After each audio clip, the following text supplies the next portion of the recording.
예, 북유럽 3개국 순방을 마치고 돌아온 문재인 대통령 귀국 후 첫 행보로 동교동 사저를 찾아 고 이호 여사의 유족을 위로했습니다.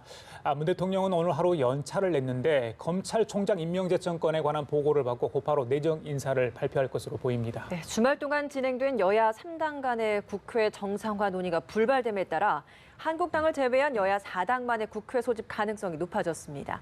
관련 내용 포함한 주요 현안들 임병식 전 국회 부대변인, 정태근 전 국회의원과 함께 자세히 살펴보겠습니다. 네, 어서 오세요. 안녕하십니까? 네, 안녕하세요. 예, 방금 제가 말씀드린 것처럼 문재인 대통령 북유럽 순방을 마치고 어제 이제 귀국을 했어요. 귀국하자마자 이제 동교동 사저를 방문했고 이호 여사 영정 앞에 큰 절을 올리는 장면을 볼 수 있었습니다. 어떻게 보셨습니까? 일부 야당에서 문 대통령 이번 순방에 대해서 외유성이라는 얘기를 했지만은 상당한 좀 성과가 좀 있었죠. 경제적인 성과도 좀 있었고요. 문 대통령께서 이제 귀국하기 바쁘게 이호 여사 빈소로 달려간 것은 현지에 있을 때도 페북을 통해서 애도의 글을 올렸었고 또 이낙연 총리로 하여금 공동 장례위원장을 맡도록도 지시도 하셨죠. 그만큼 이제 이 여사가 남긴 그 흔적에 대해서 크게 높게 평가를 하시는 건데요.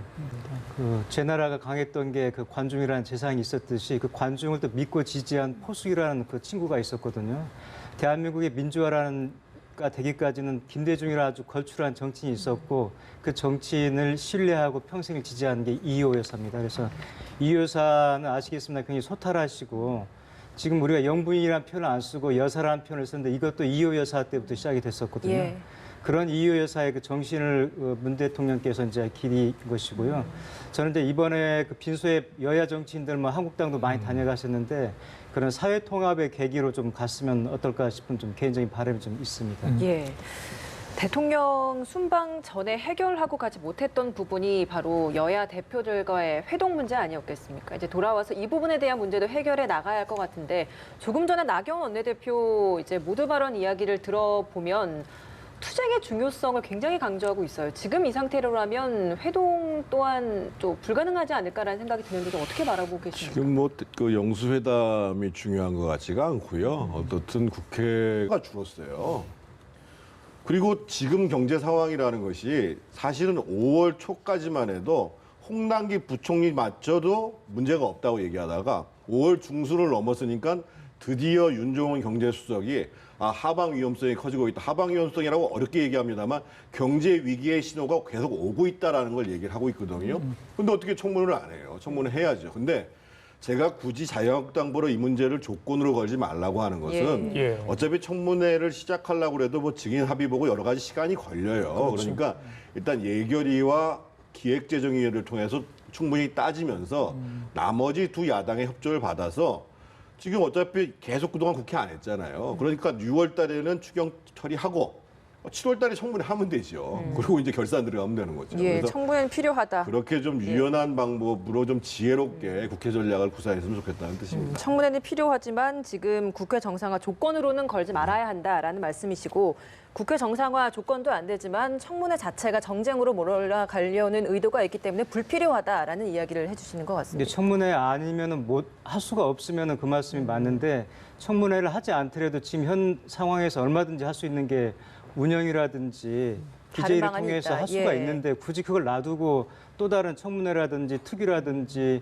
조사위원회를 한다는 게 어떤 의도성이 보이기 때문에 저는 판을 열면 아마 또 다른 정쟁으로 갈 것을 저는 아마 불보듯 보입니다. 아침에 이인영 민주당 원내대표가 최고위 모두 발언에서 그 나쁜 청문회로 규정을 했어요. 그리고 파행 책임을 자유한국당에 이렇게 해서 평소보다 강한 발언을 했거든요. 그러니까 민주당 쪽에서도 지금 굉장히 어려운 지경인 것 같아요. 특히 이제 지도부 책임론까지 서서히 나오고 있어서 아마 오늘 강한 발언을 했는데 민주당도 저런 입장이라면 책임에서 자유롭지 못할 것 같은데 그 부분에 대해서는 어떻게 보십니까?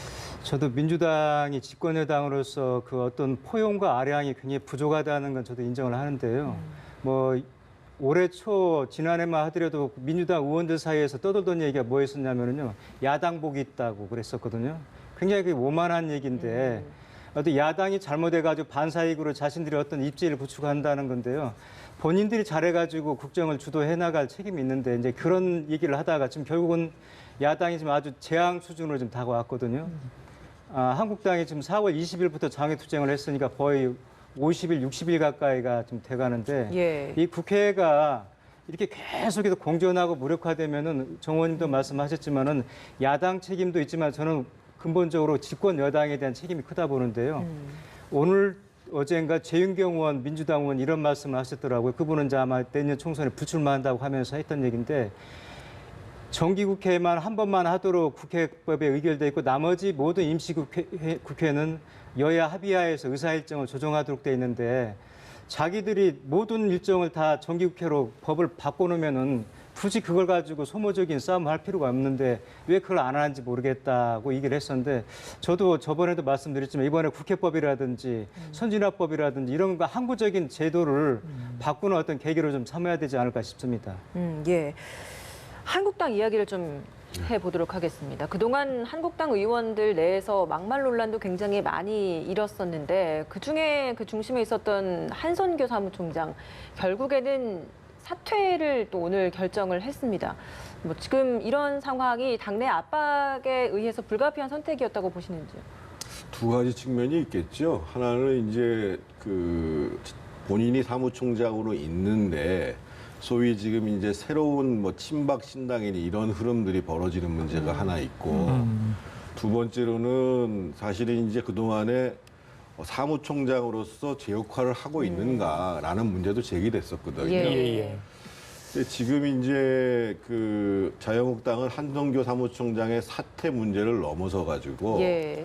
지금 아까 국회 정상화 문제를 말씀을 드렸고 지금부터 해도 사실은 내년 총선까지의 일정이 굉장히 빠듯합니다. 그러니까 지난번에 이제 그 황교안 대표가 취임 100일을 맞이해서 변화와 혁신이 필요하다. 이제 외연을 확장해야 된다라고 함에도 불구하고 당의 노선은 그렇게 가지도 못하고 있고 동시에 공천의 핵심은 결국은 국민들이 싫어하시는 분들을 물갈이하는 거거든요. 근데 그것을 인위적으로 할 수가 없어요. 굉장히 치밀하게 해야 되고 기준도 만들어야 되고 영입도 해야 되고 이런 문제가 지금 차근차근히 잘 안 되고 있는 거죠. 그래서 아마 그런 여러 가지를 고려해서 지금 이제 사무총장의 이제 그걸 개편하게 되는 것 같은데 그래서 일단 제가 보기엔 자유한국당은 이번 국회 정상화를 빨리 하고 그 다음에는 바로 내년 총선을 어떻게 치를 것인지 이런 문제들을 준비하는 것이 굉장히 필요한 시점이라고 보여집니다. 예, 본인은 건강상의 이유로 사퇴를 한다 이런 이야기를 했습니다. 말씀하신 것처럼 막말 얘기 그리고 이제 친박 일부 강성 친박 의원들의 탈당 움직임 뭐 이런 것들이 복합적으로 작용했다 이런 지적이신 것 같아요. 어떻게 보십니까? 이 황교안 대표가 처음으로 이제 지난번에 인선했던 그런 작품 아니겠습니까? 황교안 대표도 좀 부담이 있었나 봅니다. 그렇죠. 그 한선교 사무총장 막말이 대외적인 막말도 있었습니다만 안에서 당직자들하고 회의하다가 예. 뭐 말 그대로 그 상욕을 했다는 이제 보도가 있었는데요. 그만큼 당내에서 좀 불화를 했던 거죠. 그러니까 사무총장은 적어도 당에 어떻게 보면 총괄하는 집사 자격으로서 당을 융화하고 조화를 이루는 이런 책임을 가진 분인데 오히려 거꾸로 그분이 불화의 진앙지가 되다 보니까 아마 황교안 대표께서도 어떤 그런 심적인 부담이 없지 않아 있었을 것이고요. 또 다음 총선을 의식할 때 그런 톡톡 튀는 발언을 하는 분들이 자기 주변에 포진돼 있다는 게 굉장히 부담이 될 수밖에 없겠죠. 그래서 아마 그런 것들이 암묵적으로 서로 오가면서 아마 정리를 하지 않았나 좀 싶습니다. 그 한국당 홍문종 의원이 탈당하고 신공화당을 창당을 이름을 이제 개명을 해서 대한애국당을 바꿔서 이제 그쪽으로 합류를 한다는 이야기가 나오고 있는 상황인데 이런 움직임이 지금 그 보수 내에서의 이런 어떤 움직임이라고 저희가 좀 그려봐야 되겠습니까? 크게 영향을 못 미칠 겁니다. 아마 이제 2008년도 제18대 국회의원 선거할 때 소위 친박연대라는 게 있었고 무소속으로 출마해서 박근혜 대표 이름을 걸고 당선되신 분들이 많이 있었거든요. 그거를 연상을 해서 내년에 뭔가 보수 진영이 크게 분열되는 것이 아닌가 우려하시는 분들이 계실 텐데 지금 제가 이제 부산 경남이나 대구 경북에 있는 기자들하고 취재를 해보면 지금 상황은 서로 박근혜 전 대통령이 당을 만들려고 해도 새로운 정당에 기대를 거는 것보다는 자유한국당을 중심으로 해서 문재인 정부를 견제해주기 바란다. 예. 이거는 여론조사상에도 그렇게 분명히 나오는 게 지금 대구 경북은 말할 것도 없이 부산, 경남, 울산 지역에서도 민주당을 지금 많이 앞서고 있는 상황이에요. 정의원 예. 잠깐만요. 자, 청와대가 검찰총장 임명 정책 관련해서 브리핑을 하고 문재인 있습니다. 대통령은 네, 함께 연결해서 17일 발표 내용 박상기 들어보겠습니다. 법무부 장관의 제청을 받고 윤석열 서울중앙지검장을 검찰총장 후보자로 지명했습니다. 윤석열 후보자는 검사로 재직하는 동안 부정부패를 척결해왔고 권력의 외압에 흔들리지 않는 강직함을 보여줬습니다. 특히 서울중앙지검장으로서 탁월한 지도력과 개혁 의지로 국정농단과 적폐청산 수사를 성공적으로 이끌어 검찰 내부뿐만 아니라 국민들의 두터운 신망을 받아왔습니다. 윤석열 후보자가 아직도 우리 사회에 남아있는 각종 비리와 부정부패를 뿌리 뽑음과 동시에 시대적 사명인 검찰 개혁과 조직 쇄신 과제도 훌륭하게 완수할 것이라고 기대합니다. 네, 영상과 사진 여기까지 하도록 하겠습니다. 질답 받겠습니다.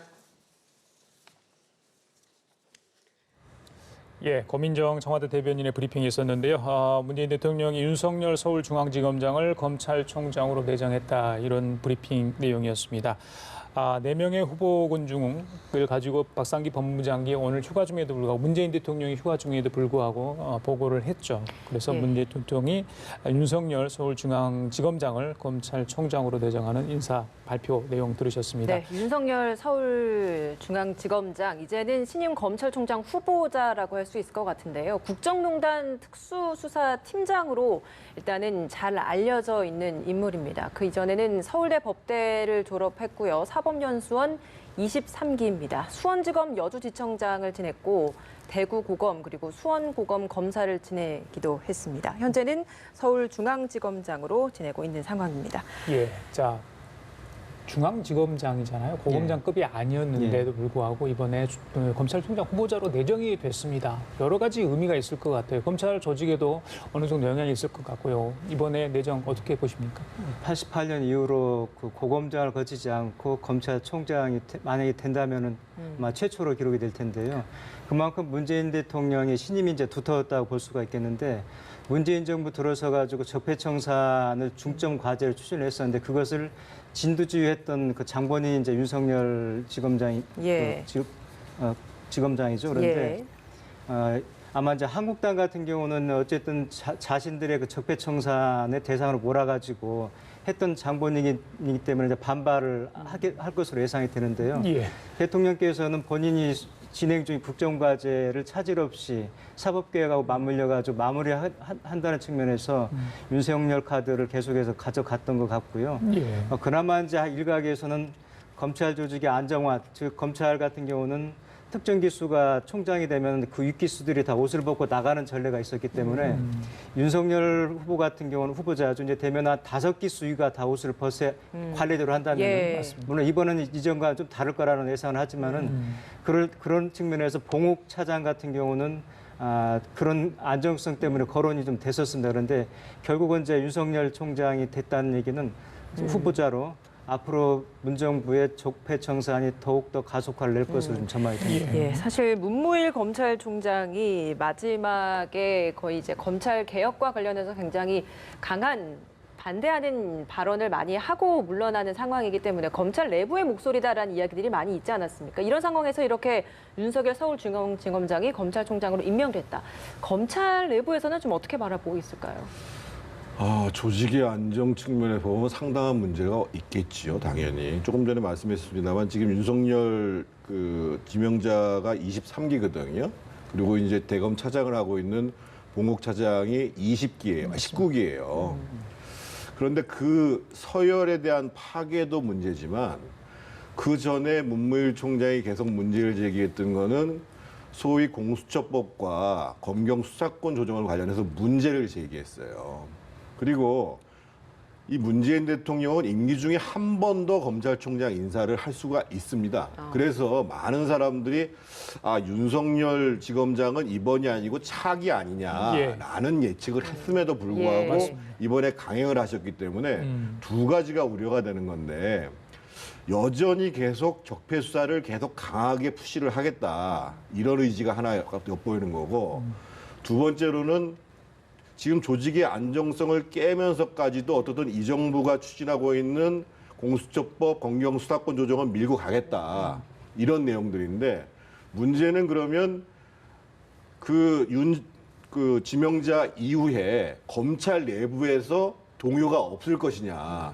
이게 이제 걱정거리라는 거죠. 그리고 바깥에서 예를 들면 지금 야당이라든지 문재인 대통령의 비판적인 사람이 봤을 때 이 정부가 포용 정책이 아니라 계속 반대 진영에 대한 적폐수라고 일관하는구나라고 하면 이것이 이제 국민통합적 차원에서 보면 상당히 위의 요인이 되는 거죠. 그래서 걱정스럽습니다. 알겠습니다. 인사청문회 남아있죠. 예, 검증도 좀 걸쳐야 될 것 같아요. 예, 지금까지 임병식 전 국회 부대변인, 정태근 전 국회의원 두 분과 함께 얘기 나눠봤습니다.